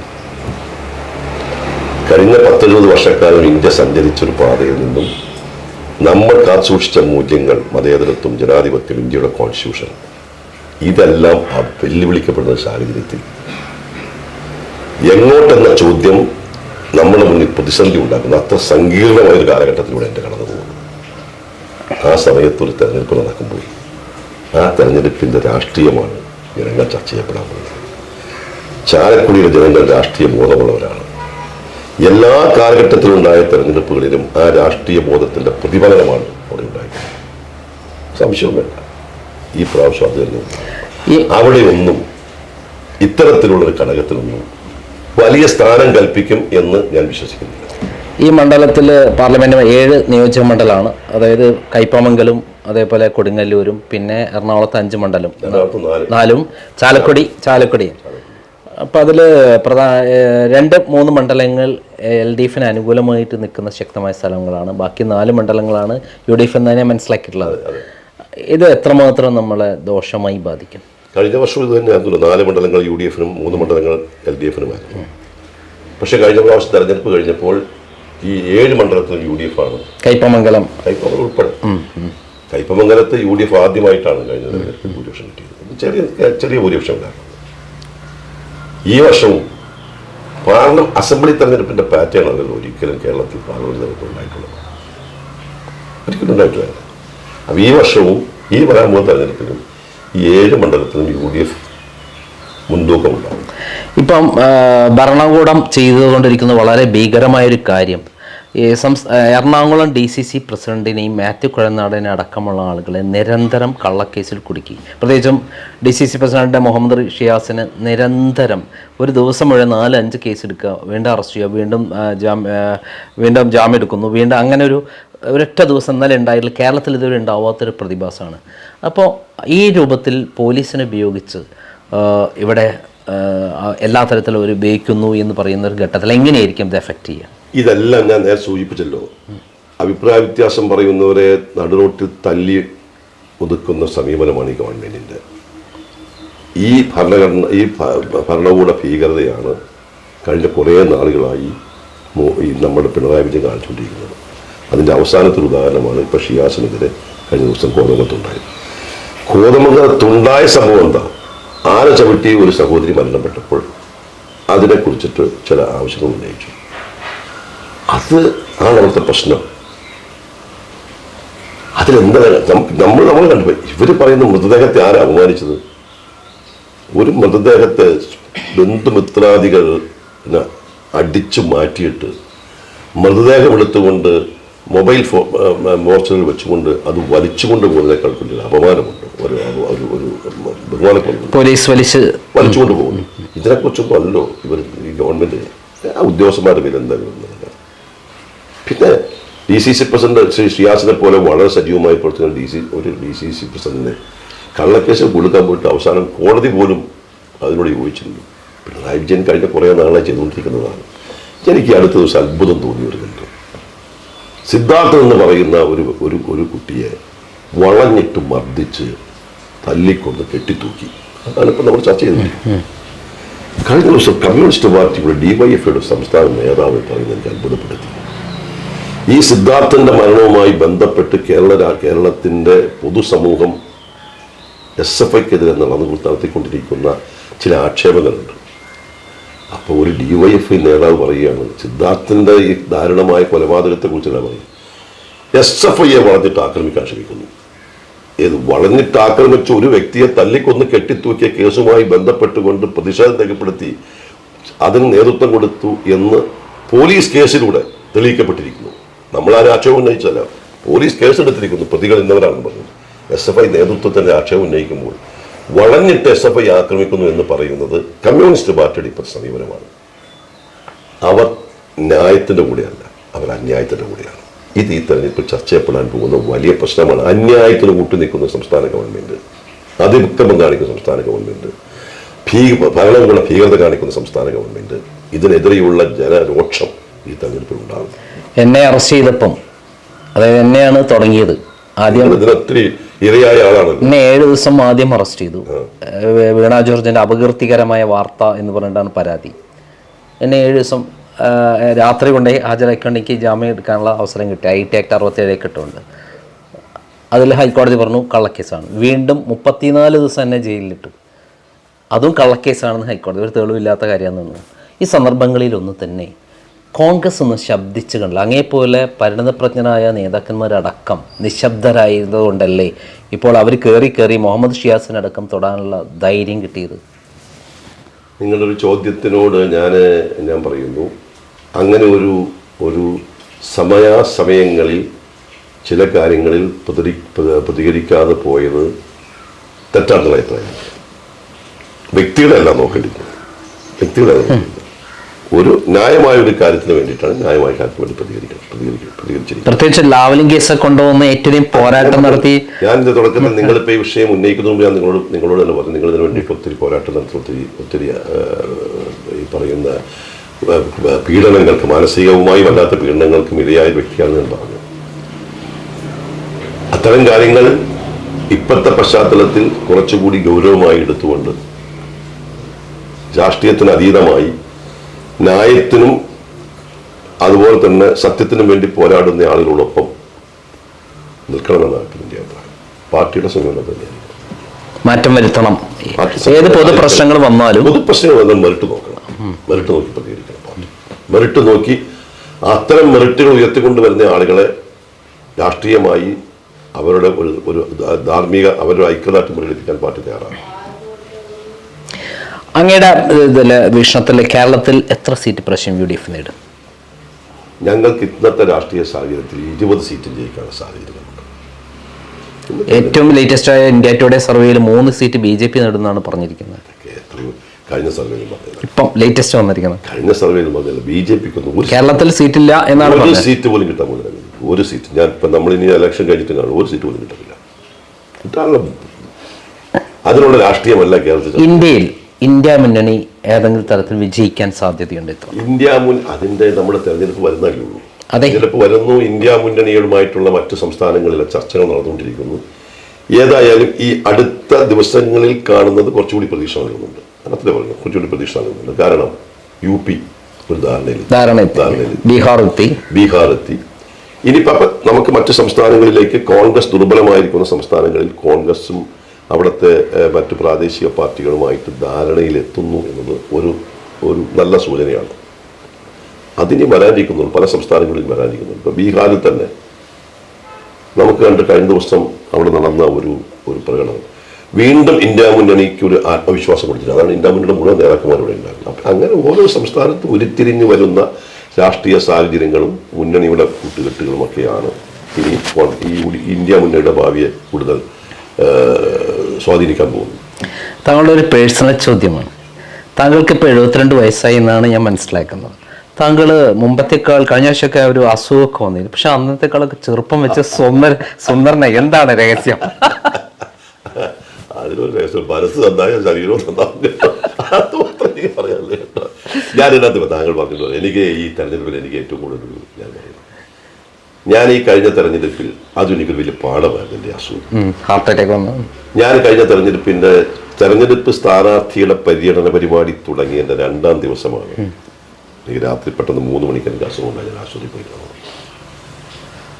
അത് ആദ്യം അവിടെ ഓടിയെത്തി, ഉമ്മൻചാണ്ടി അന്ന് വന്നിട്ട് 2 മണിക്ക് പോയി ഇവിടെ മീറ്റിംഗ് വിളിച്ചു.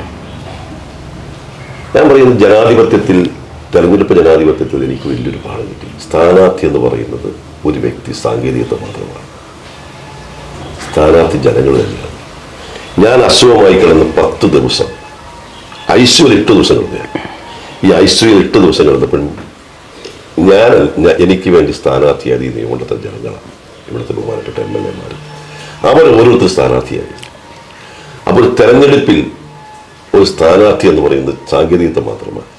ആ ഒരു ആത്മാർത്ഥത, അവരുടെ ഒരു പ്രാർത്ഥന, രണ്ടും ഞാൻ പറയുന്നു. ആ വലിയ അനുഭവം എനിക്ക് ഒത്തിരി എന്നെ എന്നാ പറയുന്നത് ചിന്തിക്കാനും പല കാര്യങ്ങൾ മനസ്സിലാക്കാനും പ്രേരിപ്പിച്ചിട്ടുണ്ട്. അന്നവർ കാണിച്ചൊരു സ്നേഹം, അതുകൊണ്ടാണ് ഞാൻ ഒപ്പമുണ്ട് MB എന്നൊരു മുദ്രാവാക്യം ഞാൻ ഉണ്ടാക്കിയത്. ഞാൻ അവരോടൊപ്പം നിൽക്കണം ഞാൻ ആഗ്രഹിച്ചു. ഒരു 5 വർഷക്കാലത്തെ എൻ്റെ ഒരു പ്രവർത്തനത്തിൽ നിന്നും എനിക്ക് കിട്ടുന്ന ഒരു ഫീഡ്ബാക്ക് ഉണ്ടല്ലോ, ആ ഫീഡ്ബാക്കിൽ ഞാൻ സംതൃപ്തനാണ്. എനിക്ക് കിട്ടിയ ഊഷ്മളമായ ഒരു സ്വീകാര്യത ഇപ്പോഴും നിലനിൽക്കുന്നുണ്ട്. താങ്കൾ 20-ാം വയസ്സിലും കേൾക്കുന്ന ഒരു ഘനഗാംഭീര്യമായ ശബ്ദമുണ്ട്. അത് ഇന്നും താങ്കൾക്ക് നഷ്ടപ്പെടാതെ അതേ ഇതിൽ നിലനിർത്തുന്നു. അത് താങ്കളുടെ രാഷ്ട്രീയ ജീവിതത്തിൽ എത്രമാത്രം ഗുണം ചെയ്തിട്ടുണ്ട്? എൻ്റെ ശബ്ദത്തെ കുറിച്ച് പലരും പറഞ്ഞിട്ടുണ്ട്. ചെറിയ ആൾ എന്നെ രാഷ്ട്രീയത്തിൽ നിന്ന് മാറി എന്നെ സിനിമയിലേക്ക് പോകണമെന്ന് പറഞ്ഞവരുണ്ട്, പാട്ട് പാടാൻ പോകണമെന്ന് പറഞ്ഞവരുണ്ട്. അപ്പോൾ ശബ്ദം എൻ്റെ ഒന്നുമല്ല, കിട്ടിയൊരു കിട്ടിയതല്ല, നമുക്ക് എത്തിയാൻ പറ്റും. നമുക്ക് ശബ്ദം പോകാതിരിക്കട്ടെ. പിന്നെ ആരോഗ്യപരമായി ശബ്ദം മോശമാകുന്ന രീതിയിലുള്ള ഒരു കാര്യം എനിക്കില്ല.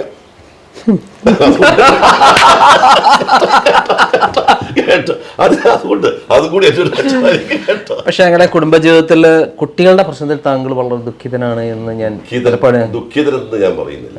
എൻ്റെ ഒരു മകൻ ജന്മന ഹിയറിംഗ് ലോസ് ഉണ്ടായിരുന്ന ഡെഫൻഡർമാർ, അതെനിക്കിപ്പോൾ ദുഃഖമല്ല.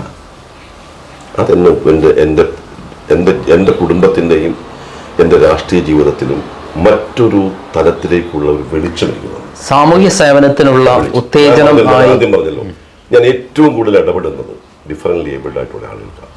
ഞാൻ എൻ്റെ നിയമനത്തിലുള്ള മുഴുവൻ ബെഡ് സ്കൂളുകൾക്കും, പാർലമെന്റ് നിയമനത്തിലുള്ള മുഴുവൻ ബെഡ് സ്കൂളുകൾക്കും ഞാൻ കമ്പ്യൂട്ടർ, മറ്റ് പ്രിന്റർ, രാഷ്ട്രീയത്തിലുപരി എല്ലാ മേഖലയിലുള്ള ആളുകളെ മനുഷ്യകാരുണ്യമായി താങ്കൾ കാണുന്നു. വലിയൊരു കാര്യം പറഞ്ഞെങ്കിൽ ഒരു വൈകല്യമുള്ള ഒരു കുടുംബത്തിന്റെ രക്ഷകർത്താക്കളുടെ മാനസികാവസ്ഥ മനസ്സിലാക്കാനുള്ള ഒരു ഉൾക്കാഴ്ച എൻ്റെ മകൻ്റെ ഈ ജന്മനാവുള്ള ഈ ഒരു വൈകല്യത്തോടെ എനിക്ക് കിട്ടാൻ, അതെനിക്ക് കൂടുതൽ കരുത്ത് നൽകിയിട്ടുണ്ട്.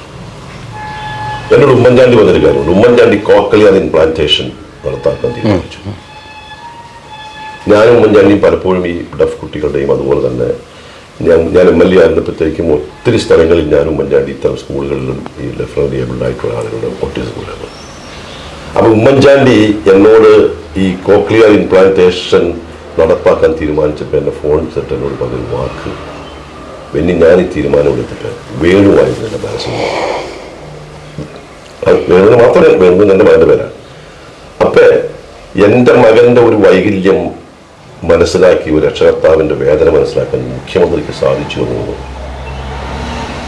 എൻ്റെ മകനെ മാത്രം കണ്ടിട്ടല്ല. അപ്പൊ എനിക്കത് വേറൊരു ലോകത്തിലേക്ക്, എൻ്റെ മനസ്സും എൻ്റെ പ്രവർത്തനവും വേറൊരു ലോകത്തിലേക്ക് തിരിച്ചുവിടാൻ ദൈവം തന്ന ഒരു നിയോഗമായി അത് ഞാൻ എടുത്തു. താങ്കൾക്ക് ഈ ഇലക്ഷൻ പ്രഖ്യാപിക്കാൻ പോകുന്ന ഈ അവസരത്തിൽ എന്താണ് പ്രേക്ഷകരോട് പറയാനുള്ളത്? ഈ തെരഞ്ഞെടുപ്പിന്റെ പ്രാധാന്യം ഞാൻ നേരത്തെ സൂചിപ്പിച്ചതുപോലെ നമ്മളെല്ലാ തെരഞ്ഞെടുപ്പിനെയും നിർണായകമെന്ന് പറയും. പക്ഷേ ഈ തെരഞ്ഞെടുപ്പ് അക്ഷരാർത്ഥത്തിൽ ഒരു വലിയ നിർണായകമായ തെരഞ്ഞെടുപ്പാണ്. നമ്മുടെ രാജ്യം ഒരു ഈ കാലം വലിയ സങ്കീർണമാണ്. ഞാൻ നേരത്തെ സൂചിപ്പിച്ചതുപോലെ ഈ ഇന്ത്യ ഒരു വലിയ പ്രതിസന്ധിയിലൂടെ കടന്നു പോകുന്ന ഈ സമയത്ത് എങ്ങോട്ടെന്ന ചോദ്യമാണ് നമ്മുടെ മുന്നിൽ വെക്കുന്നത്. എങ്ങോട്ടെന്ന ചോദ്യം. കാരണം അസഹിഷ്ണുതയുടെ അന്ധകാരം വിഴുങ്ങുന്ന ഒരു പാതയിലൂടെ നമ്മൾ പോകുമ്പോൾ മതേതരത്വത്തിൻ്റെ ഭാവി എന്തായിരിക്കും, ജനാധിപത്യത്തിൻ്റെ ഭാവി എന്തായിരിക്കും, ഇന്ത്യയുടെ ഭരണഘടന നമുക്ക് നൽകുന്ന സംരക്ഷണം എങ്ങനെയാകും എന്ന ചോദ്യമാണ് നമ്മുടെ മുന്നിലുള്ളത്. അതിനെ അതിജീവിക്കാൻ ഈ തെരഞ്ഞെടുപ്പിൽ ഇന്ത്യയിലെ എല്ലാ മതേതരത്വ ജനാധിപത്യ ശക്തികളും ഒരുമിച്ച് നിന്ന് വർഗീയതയ്ക്കെതിരെയുള്ള ശക്തമായ പോരാട്ടം ഏറ്റെടുക്കണമെന്ന അഭിപ്രായമാണ്.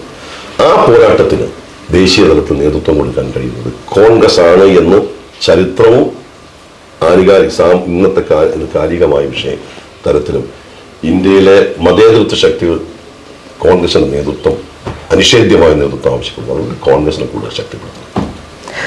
രാഷ്ട്രീയ നേതാവൻ എന്നതിലുപരി ഒരു മനുഷ്യകാരുണ്യ പ്രവർത്തകൻ എന്ന നിലയിലാണ് ഞാനിപ്പോൾ കൂടുതൽ ബെന്നി ബെഹനാനെ ഇഷ്ടപ്പെടുന്നത്. ഞങ്ങളുടെ പഠനത്തിൽ അദ്ദേഹം നമ്മൾ കാണാത്ത മേഖലകളിലൂടെ സാധാരണക്കാർക്ക് വേണ്ടിയുള്ള സഹായങ്ങൾ ചെയ്യുന്ന മനുഷ്യകാരുണ്യമുള്ള ഒരു രാഷ്ട്രീയ നേതാവാണ്. അദ്ദേഹം ഈ ഇലക്ഷനിൽ നിൽക്കുകയാണെങ്കിൽ വൻ വിജയം നേടട്ടെ എന്ന് ആശംസിക്കുന്നു. നന്ദി, നമസ്കാരം. സന്തോഷം. അങ്ങനെയുമായി സംസാരിക്കാൻ കിട്ടുന്ന അവസരം സന്തോഷമായിരുന്നു കേട്ടോ.